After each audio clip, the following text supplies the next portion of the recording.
স্বপ্নপ্ৰিয়মৰ কথা সাৰু কণ্ঠেৰে তাপিত শোণিত।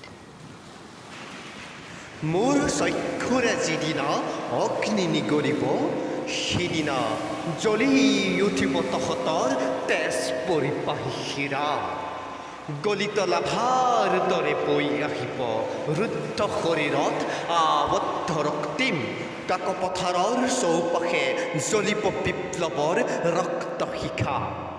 বিষ্ণুৰাভাৰ মৰিশালীত গজা তৃণবোৰ দপ দপকৈ জ্বলিব। কাজিৰঙাৰ শ্ৰান্ত বাঘবোৰ অক্লান্ত হ'ব। গাঁৱে ভূঞে অসম কেশৰীৰ কবিতাই গৰজি উঠিব।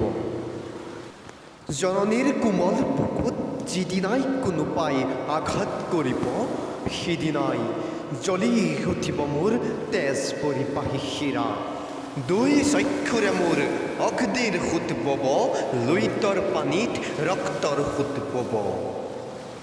হাজাৰ হাজাৰ জাতীয় শ্বহীদৰ শ্মশানে উৰুলি দিব। শোষিত তেজৰ কণিকাবোৰত যুদ্ধ স্পৃহাৰ ধুমুহা বলিব। বিকল মগজুত প্ৰেত্যপ্ৰাপ্তিৰ অন্যথা জ্বলিব।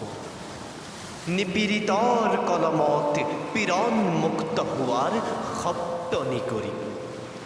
জ্বলি উঠিব ন বিপ্লৱৰ শিখাত ৰংঘৰৰ চাৰিও সীমা।